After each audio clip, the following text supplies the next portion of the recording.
ধানমন্ডি ৩২, যেখানে অগস্টের শুরু থেকেই বিলাপের মঞ্চ হয়ে উঠত, আজ সেখানে শুনশান নীরবতা। যে আঙিনায় একসময় ছিল ফুলের স্তূপ, সেখানে আজ পড়ে আছে কেবল বাদামের খোসা। সে স্থান আজ ফাঁকা, শুনশান, পরিত্যক্ত। কারণ শেখ মুজিব আজ আর জননন্দিত কিংবা আপামর জনতার নন। আর এজন্য আরেক দফা দায়ী তারই স্নেহধন্য কন্যা শেখ হাসিনা, দেশের মানুষের অধিকার কেড়ে নেয়া ইতিহাসের এক ভয়ঙ্কর স্বৈরশাসক। ১৯৭১ সালের ৭ মার্চে একটি ভাষণ দিয়েছিলেন শেখ মুজিব, যা মানুষকে আন্দোলিত করেছিল। এরপর বন্দী হয়ে মুক্তিযুদ্ধের পুরো সময় জুড়ে ছিলেন তৎকালীন পশ্চিম পাকিস্তানে। মুক্তিযুদ্ধ শেষে দেশে ফিরে তিনি কায়েম করলেন একনায়কতন্ত্র, গণতন্ত্রকে হত্যা করলেন নির্মমভাবে। প্রধানমন্ত্রী তাজউদ্দিনকে সরিয়ে দিয়ে বললেন ক্ষমতার অধিপতি। গণপরিষদ সদস্য পদ বাতিল আইন করে সংসদকে বানালেন নিজের পুতুল। ভিন্নমত মানলেন না। মাত্র কয়েক মাসে ৪৬ জন এমপিকে ছুঁড়ে ফেলে দিলেন। ১৯৭২ সালে গঠন করলেন রক্ষী বাহিনী। এই বাহিনী হয়ে উঠল গুম, খুন ও নিপীড়নের প্রতীক। সেনাবাহিনীর ভেতরে অসন্তোষ ছড়িয়ে দিলেন, কিন্তু জনগণের ভেতরে আরো গভীর হল ক্ষোভ। ১৯৭৩ সালের নির্বাচন বাংলাদেশের ইতিহাসের এক কলঙ্কজনক অধ্যায়। ভোট ডাকাতি, প্রতিদ্বন্দ্বী অপহরণ, জালিয়াতি সবই ঘটেছিল শেখ মুজিবের প্রত্যক্ষ ছত্রছায়ায়। জনগণের ভোটাধিকারকে উপহাসে পরিণত করে তিনি আওয়ামী লীগকে জেতালেন জোর করেই। এরপর এলো ১৯৭৪ সালের দুর্ভিক্ষ।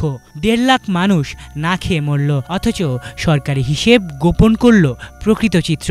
খাদ্য উৎপাদন তখনও কমেনি, কমেছিল সততা আর মানবিকতা। সীমাহীন লুটপাট, দুর্নীতি, সম্পদ পাচার সবকিছুর দায় ছিল আওয়ামী শাসনের। তবু সরকার দোষ চাপালো বাইরের শক্তির উপর, কিন্তু সত্যটা ছিল জনগণের রক্তে পুষ্ট হয়েছিল তাদের বিলাসিতা।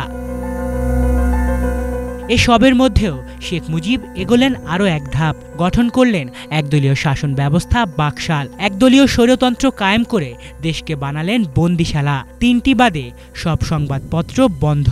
কণ্ঠরোধ করলেন কবি লেখকদের। কবি রফিক আজাদকে জেলে ঢোকানো হলো একটি কবিতার জন্য।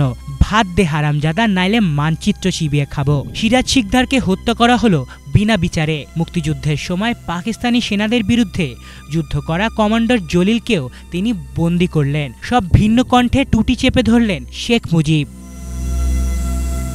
এরপর এলো ১৯৭৫ সালের ১৫ আগস্টের সেই অন্ধকার ভোর। যারা একদিন তার আহ্বানে যুদ্ধ করেছিলেন, সেই তারাই সমন্বিত এক অভিযানে নামলেন। একদল সেনা সদস্য শেখ মুজিবের পুরো পরিবারকে বুলেটে ঝাঁঝরা করলেন। তাদের অভিযোগ ছিল, যাকে তারা নেতা ভেবেছিলেন তিনিই আজ পরিণত হয়েছেন স্বৈরশাসকে।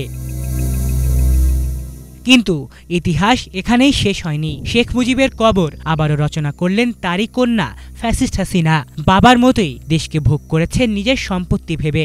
দমননীতি, হত্যা, গুম আর রক্তপাতে লিপ্ত হন ক্ষমতায় আজীবন টিকে থাকার এক ভয়ঙ্কর খেলায়। হাজারো তরুণ ছাত্র জনতার রক্ত ঝরিয়ে ভারতের স্বার্থে দেশ বিকিয়ে দিয়ে গণতন্ত্রকে গলা টিপে ধরে আজ তিনি পিতার উত্তরাধিকারকে স্থায়ী কলঙ্কে পরিণত করেছেন।